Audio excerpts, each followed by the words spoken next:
Hi, everyone. Thank you so much for joining me today for another Monday Healing Step session here in the Bridge to Healing community. Now, if you haven't met me yet, I'm Janine Naus, your grief and trauma relief specialist, and I help trauma survivors who are ready to release old emotional pain, rebuild trust with themselves, and find peace that lasts. Whether you're joining me live or watching the replay, go ahead and type pound live or pound replay in the comments. I'd love to hear where you're tuning in from. So today we're talking about something that often gets misunderstood, especially if you're someone who's been through trauma. We're talking about anger, but not just any anger, the kind of anger that explodes unexpectedly or simmers just beneath the surface, or maybe turns inward where no one else sees it, but you feel it every day. Now, this conversation is called When Anger Hides What's Really Hurting, Understanding the Pain Beneath the Rage. And because so often what looks like anger is actually something much deeper. So let's begin by exploring where that anger really comes from. So we're going to begin by softening the way we look at anger, because for many of us, especially those who grew up in environments where big emotions weren't safe, anger can feel scary, loud, uncontrollable, even shameful. Maybe you were taught that anger meant you were out of control. Maybe you were punished for expressing it or silenced completely. Or maybe you saw it used in destructive ways by people who were supposed to care for you, and it felt terrifying. So it makes sense that you might have learned to push it down, to hide it, to fear it. But here's the truth, and it's one that can begin to shift everything. Anger isn't bad. It's not the problem. It's a messenger. Anger shows up when something feels violated, when a boundary has been crossed, when something painful has gone unspoken for too long. In many cases, anger is a signal that something inside you is saying, enough, or this hurts, or even see me. And when you've been through trauma, especially repeated trauma, your anger may have been the only part of you that tried to protect you when no one else did. And it may have been the only voice you had in moments where you couldn't find the words to say, this isn't okay. So rather than labeling your anger as something to suppress or feel ashamed of, I invite you to begin seeing it with new eyes. What if anger isn't the enemy, but the flashlight? The part of you shining light on something inside that needs care, healing, or truth. And you may still feel uncomfortable with anger, and that's okay, but we don't begin healing by bypassing it. We heal by getting curious about it, by gently asking what it's trying to tell us, without judgment, without rushing to fix it. So let's pause and take a breath here. I'd like for you to think back to a recent time when you felt angry, not just irritated, but that deeper kind of anger that surprises you.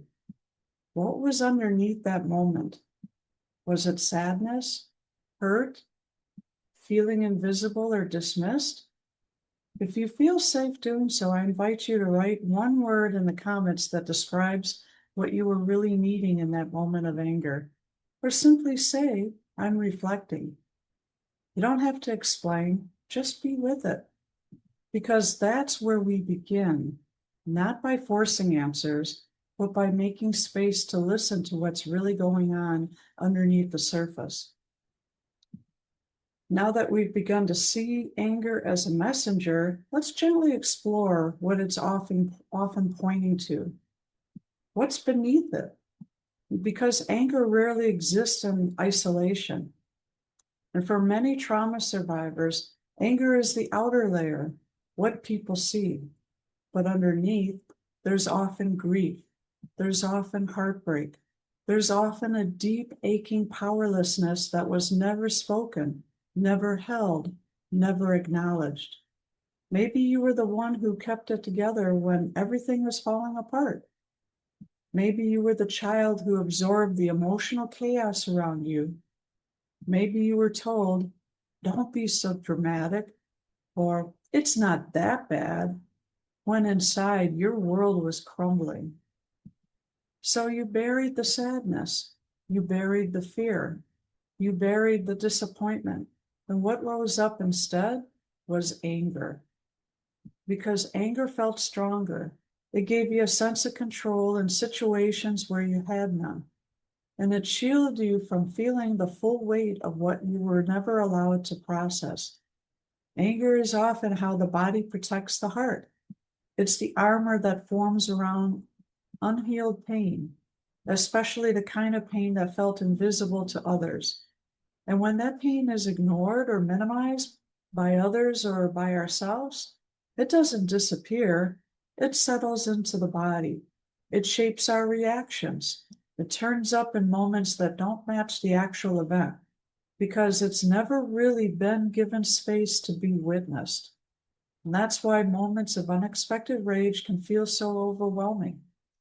It's not just about what's happening in the present, it's the weight of everything you didn't get to express before, rising to the surface, asking to be seen. Here's the powerful truth. What's under your anger matters. Your grief matters. Your story matters. And no matter how long it's been buried, it's never too late to offer it compassion. Now, we don't have to be afraid of what's underneath the rage. We can learn to be with it. And when we do, that's when true healing begins. So in the next section, I'm going to share a piece of my own journey and how anger showed up in my life when I least expected it, and what I learned as I peeled back the layers underneath. See, there was a time in my life when I didn't know what to do with my anger. I didn't even fully realize I was angry. I just knew I was tired, resentful, overwhelmed. I felt like I was always holding everything together for everyone else, and still it never felt like enough.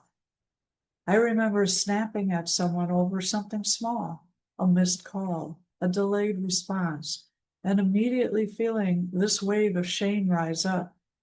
Why did I react that way? And I thought that to myself, so that's not who I want to be. But when I sat with it, when I slowed down enough to get curious instead of critical, I realized that underneath that flash of anger was something so much deeper. It wasn't about the missed call. It wasn't about feeling overlooked. It was about all the times I had prioritized others while no one seemed to notice my pain. And what looked like irritation on the surface was actually unspoken grief. Grief for all the times I didn't feel valued. Grief for the needs I silenced. Grief for the way I had abandoned myself just to keep peace. That moment became a turning point because instead of judging my anger, I started listening to it, and I began asking questions like, what is this anger protecting? What truth have I been avoiding? What do I need that I haven't allowed myself to ask for? And slowly, I began to meet my anger, not as an enemy, but as an invitation to reconnect with the parts of myself I had left behind. I share this with you because I know many of you have had those moments too. Moments when your reaction felt bigger than the situation, when anger erupted and left you feeling guilty or confused. Please know you are not broken. You are not too much. You are not unlovable. You are carrying emotions that were never given space, and your body is trying to get your attention, not to punish you, but to finally help you heal. In just a moment, I'll offer a gentle practice to begin that reconnection process. It's a simple way to give your anger and the pain beneath it a safe place to land. So let's take a moment now to explore a practice that can support you when you feel anger rising. And this is not about suppressing it. It's not about unleashing it without direction. It's about creating a space where your anger and the pain beneath it can safely be seen, heard, and softened. Now, I call the practice the letter to the unspoken. When you feel overwhelmed with anger, set aside a quiet moment with paper and pen and write a letter, not to the person who triggered you, but to the part of you that was hurt. And this letter is for your younger self, your unseen self, or the part of you that's been holding the pain for far too long. So you want to start with, I see you. I hear how tired you are of holding this in. And then let your words flow without judgment. And you might write about the unfairness, the exhaustion, the longing to be heard. You might cry, you might pause. That's okay. You don't need to analyze or fix anything, just offer space. And this practice helps shift you from reaction to reflection, from shame to compassion. And over time, it allows your nervous system to feel the safety of being with the hard emotions without collapse or explosion. And if writing isn't accessible in the moment, you can simply place a hand over your heart or your stomach or even both, and then close your eyes and then say softly, there's anger here, and it makes sense. I'm listening. Even just that is a powerful beginning. Because your healing isn't found in pushing the anger away, it's found in listening gently, steadily, consistently to what it's trying to tell you. Now, let's take a few moments after today's session, maybe with your journal or a quiet moment of reflection, and write in a response to this. What has your anger been trying to tell you that you haven't yet put into words? What pain might it be protecting? So let me repeat that in case you want to write it down. What has your anger been trying to tell you that you haven't put into your words? What pain might it be protecting? Now, you're welcome to share a word or a phrase in the comments or hold your response quietly in your heart. And either way, I honor where you are. And if the session resonated with you, if it stirred something tender or opened something you're ready to explore further, I invite you to take a deeper next step. You don't have to walk through this alone. I offer a free 30-minute call where we can gently explore one area of your life where you're feeling stuck, overwhelmed, or unsure. It's called the Healing Connection, a no-fee clarity call, and it's designed to support you in discovering what you need and how to begin.